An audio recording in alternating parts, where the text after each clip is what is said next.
My date with Greybeard.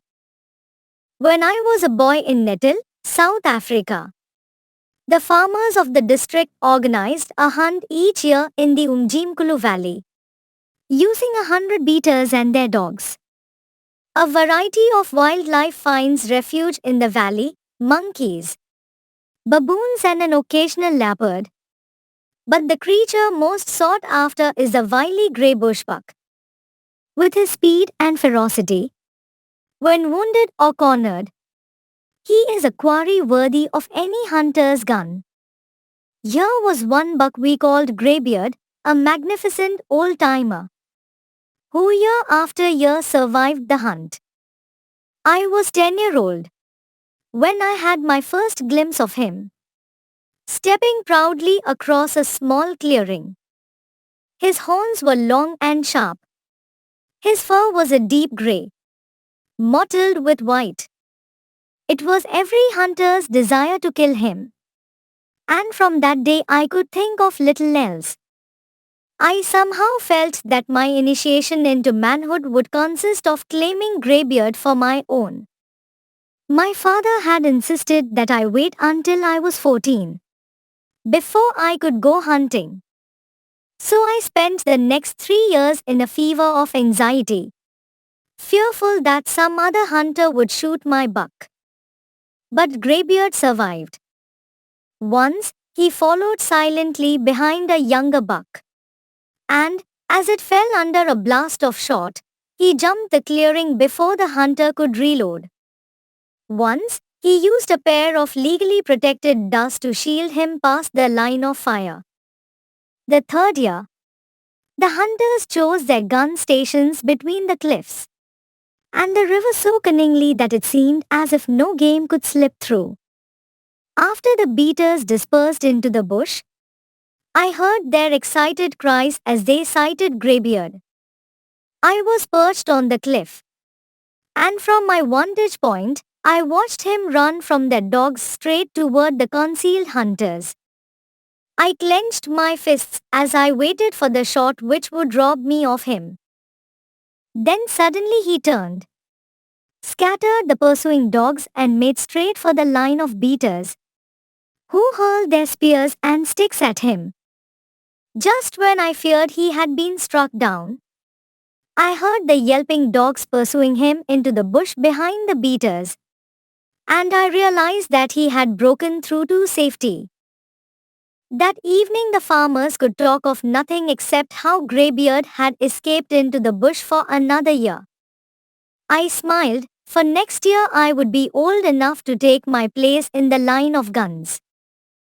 All through that year, I cherished one bright vision, the picture of myself, a skinny boy of 14, standing astride the magnificent creature.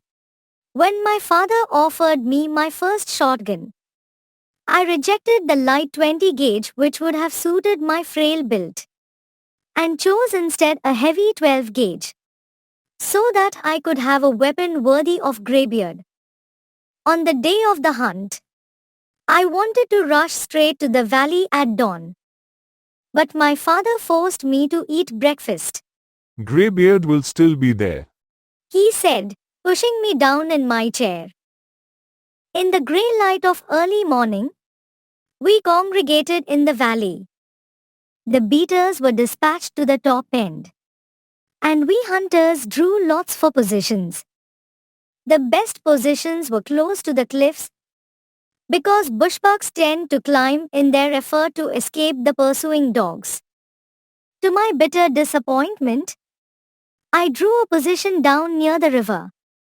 Then I heard my father, who had drawn a good stand, say, I'll change with my boy. I'd like him to have a good place for his first hunt. As he walked past me, he patted my shoulder. See that you get the old one. He whispered with a smile. I scrambled up the steep slope, determined to outdistance others and find the best possible place of concealment. I selected some broken boulders, well screened by bush, which gave me a line of fire across a small clearing. For a long while, there was no sound. Then came the shouts of the beaters, the sound of sticks beaten against trees and the yelping of dogs. First came a doe, blundering past me in panic-stricken flight, then a young buck. I let him pass. Greybeard might be following, and I was determined not to betray my position. But there was no further movement, and I wondered if Greybeard had crossed lower down. Then a trembling of the bush caught my eye. Not 10 yards from me, Greybeard stepped to the edge of the trees, silently inspecting the clearing. The ambition of my youth was at the point of achievement. Greybeard stood motionless before me. I had only to pull the trigger to bring him down. Yet something made me hold my fire. The buck had turned his head no, and his great ears twitched to catch the sound of the dogs. His moist nose trembled, and his eyes, softly luminous, alert without being fearful, seemed to stare right at me. There was pride and dignity in every line of his body. And I knew suddenly that I could not destroy him. For several breathless moments, he remained where he was, and then a sudden change of the breeze carried my man-smell to him. In 2 huge leaps, he crossed the clearing and was gone. I stayed where I was, silent and enraptured. When the drive was over, my father came up the slope. I unloaded my gun and pushed the shells back into the loops on my belt. My father's quick eye took in the details of the stand I had occupied and the full belt of cartridges. No luck? He asked. I shook my head. That's funny. He said. The boy sighted Greybeard coming in this direction, and none of the other guns saw him.